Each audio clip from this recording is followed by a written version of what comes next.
आज कृष्णप्रसाद पंचायत रे बहुत दिन धरी दाबी रही आसला ए दुई गोटी पंचायत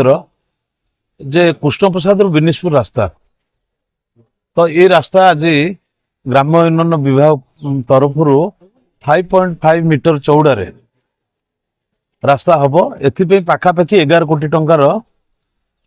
व्ययबराद कराई एस्टिमेट होती ये रास्ताटी हो गले ये दीटी पंचायत लोक बहुत उपकृत हवा संगे संगे आम नियाली प्राय सब पंचायत उपकृत हो कहीं ये जो मेन रास्तार जाऊे लोक मैंने बिनिशपुर पहुँचिक किए नुहाट जाऊला किए शिखर घाट होकर नागुआ जाऊला तेणुक ये मुख्य रास्ता थिला भल एस्टिमेट होती काम भल हम आम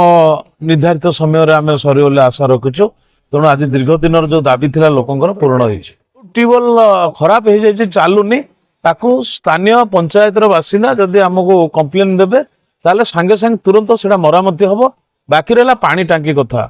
किछि पानी टांकी जेतेबेले पूर्व सरकार समय होइतिला पानी टांकी होइछि किंतु पानी लीक करूछि ताकू मध्य आमे मरामती काम करूछु पाइप लाइन काम जो पर्यंत जाइनी छड़ा है ताकू मध्य पाइप लाइनिंग काम हम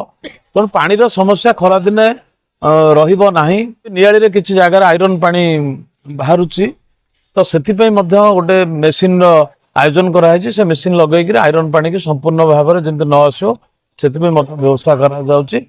आ जो काम सब विगत दिन में खराब हो जाइए जो टांकी खराब होती पानी पाइप लाइन ठीक रे जाइनी फाटी जाउची ये सब जिनसर काम करने टिके समय सापेक्ष रोचे किंतु काम ऑलरेडी चललानी आ सेथिपई मध्य जदि पानी टांकी पानी लोकों पाखे न पहुंची जाउची